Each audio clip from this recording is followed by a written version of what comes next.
So I'm gonna contemplate social media like Facebook, Instagram, and Twitter.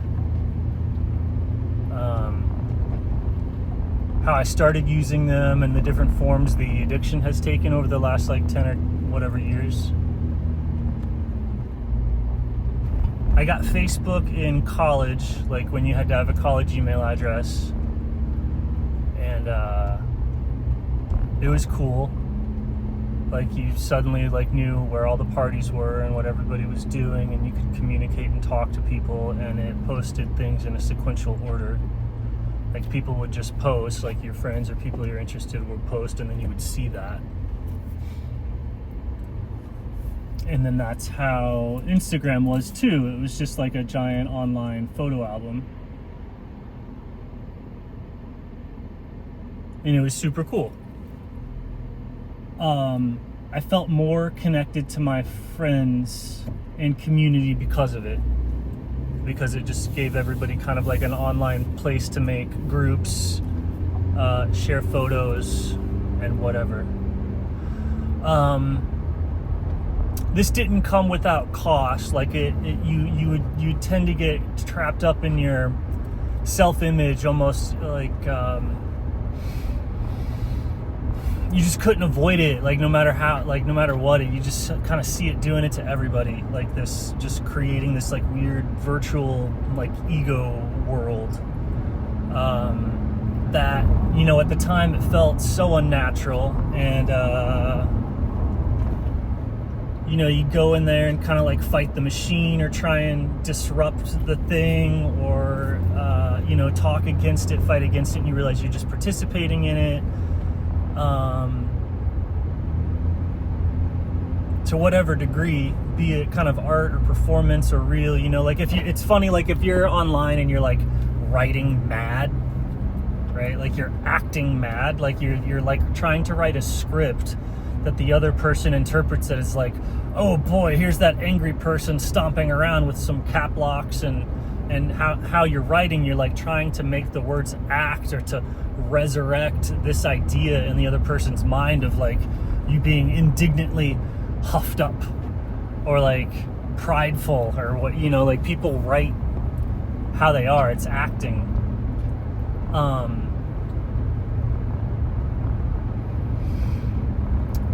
And so I deleted it, you know, and when you delete it, you lose that thing that you're attached to, which is like all the friends and the connections and seeing what people are doing and sharing photos and stuff like that, you know, broadly. In an impersonal way, right? You can still directly send photos to all people or share albums with them, right? There's something about the public nature of it, I guess, of voyeurism. So I deleted all that at one point because it's like, right? And you know, didn't have it for a couple years, and then I got back on it. Same tendencies and stuff. And then recently, it's like it's interesting. I'm sucked into it almost for nihilism now, right? Like it's like, you know, it's like just like chain smoking cigarettes at this point. And there's no, like when I go on Twitter or Instagram or Facebook, I don't see like I don't see anything. It's just a media experience. Like it's just a media experience. I see hardly any of the posts that's just like, hey, I subscribe to this person, I want to see their tweets. Like you don't see it, or the Facebook stuff. You just, so it's like it's like infinite. The addiction isn't the same as it was at first. It's not even the same addiction. Like society is like ripped itself apart at the seams, and now the social media feeds are like something else altogether. The algorithmic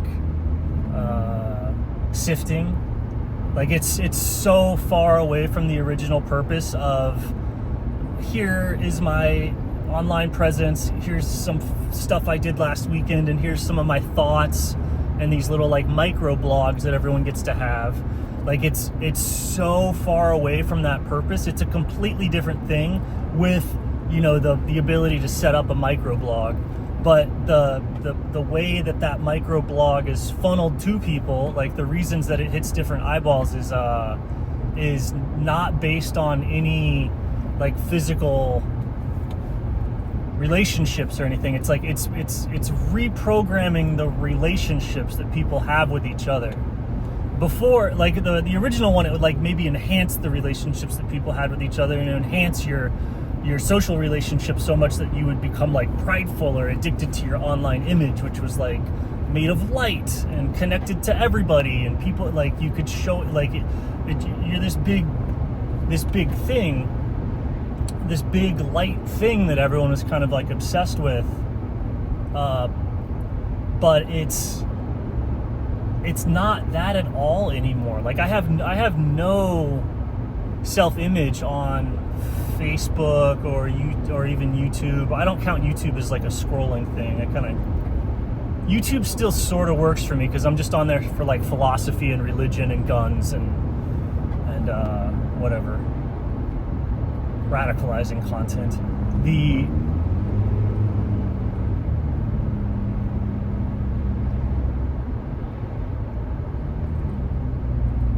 All the other scrolling apps are like it's a totally different addiction. I have no presence on there. I have like no friends, no subscribers on any of them. I just post for fun.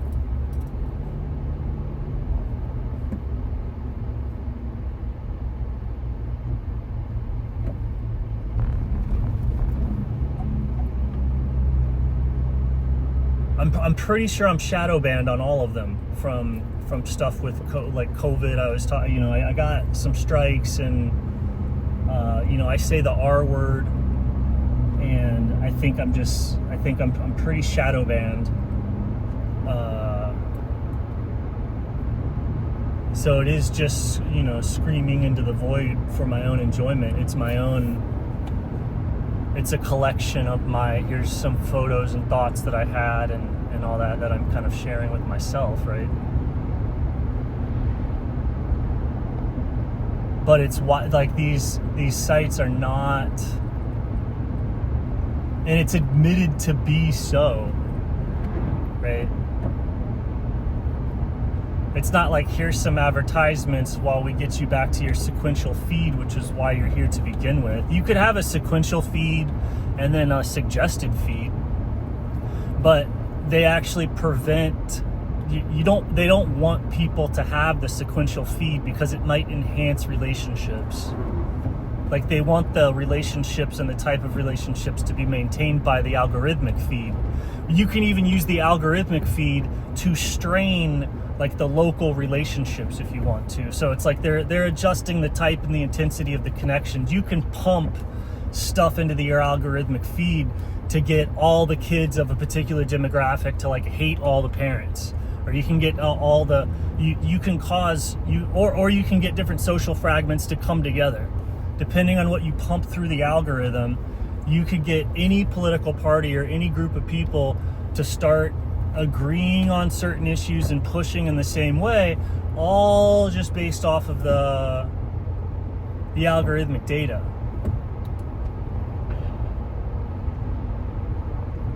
Right, and then because you want the sequential feed completely blocked off. Like you want the feed that people are naturally drawn to, things that people naturally want to see, right? You don't want them to listen to that, like you want to curate it. And so it's a very fine-tuned social control that requires different, you know, basically different astrological groups and political factions to be set up on the internet, right? Like if you just get sort of 12 totem poles for everyone to like be attracted to, like just take your thing and then make your political takes that agree with the left, like make them that agree with the right, make them that agree with the centrist, make them that agree with the whatever, or better yet, make that agree according to the different personality types. right? And as long as you have every personality type represented, those people as they come up are going to be drawn into those factions. And then you can use the algorithm to make the factions fight or work together or to push towards whatever, right? So if you don't want a faction to get too strong, you just have it fight another faction until it weakens it enough down that you just change the algorithm and everyone works together, right? That's the that's what it has turned into. And then everything is admitted because it's like people have to accept this. So they just tell you this. They're like, yeah, this is what we're doing and this is why. And, right, I call it, they're like, yeah, we want to remove your executive function and make you collapse on our product so that our product has value. Right, the type of the whole business plan is to get people's executive function and their decision-making ability to collapse and to fall on the products that they're advertising. That's the least conspiratorial, most straightforward, this is what we're doing level like ever. It's admitted, it's the entire business model. Is eyes on screen. And ability to control both the ability to control connections, like politically, as we've seen in certain circumstances where people are suppressed, shut down, like sandboxed. Like this, you can see there's many experiments in social control that are being done using the internet. The internet is this way, that the initial thing of like, hey, here's a way to make your ego look brighter and your sense of self and your fame and your celebrity just among your community, which could be good, right? Like a community full of like famous people, if they take it in a good way, that's great. That means you're getting a healthy amount of attention. It really enhances everybody's ability to like pay attention and to care about each other. It could be great. It'd be like everybody being on coffee or something all the time, and it kind of was that way in the early 2000s. Like it made things just more connected at that social ego level. And then that was the bait. That was kind of the drug or whatever. But now there's been, it's almost like it's addicted to the drug. There's a void that when you detox from this thing, you're like, even if there's nothing on there, you don't even, it's like you're like, what type of nothing is on there? What type of propaganda is it? What is the algorithm trying to get me to do today? Right? Like you miss it, right? The relationship with the algorithm and the AI and the internet is like a person. So even if it's a toxic relationship, everyone misses it. But it's a crazy ass. Is it a weapon? Is that a weapon? You could kind of call that a weapon. It was made by DARPA. It's a weapon. The internet is a mind control weapon. It like gave everybody powers of resonance to where you can like talk to each other telepathically, share images, share videos, share ideas, concepts, giving you this telepathic thing. And then suddenly, like every relationship in your life can be curated or modulated. They could show you anything to get you to hate anybody. Because you have these things everywhere. There's dirt on everyone, so you can focus on people's flaws, or you can there's enough to hate everyone. And there's information out there to justify like rallying in tribes around somebody or rallying. There's enough reasons to defend or like crucify anybody. So they just change the focus algorithmically.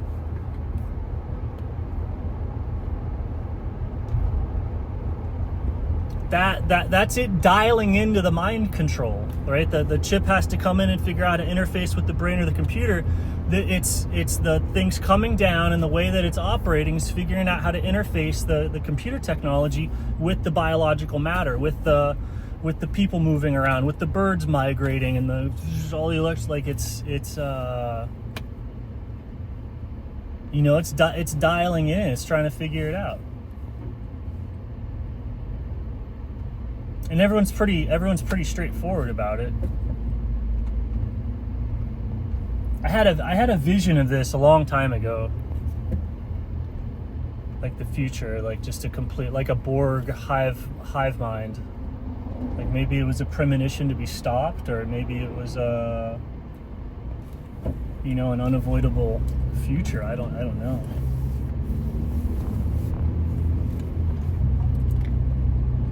But I deleted all my scrolling apps, so I'm free ranging. Except YouTube. I can never give up YouTube. I'm gonna be YouTube famous one day.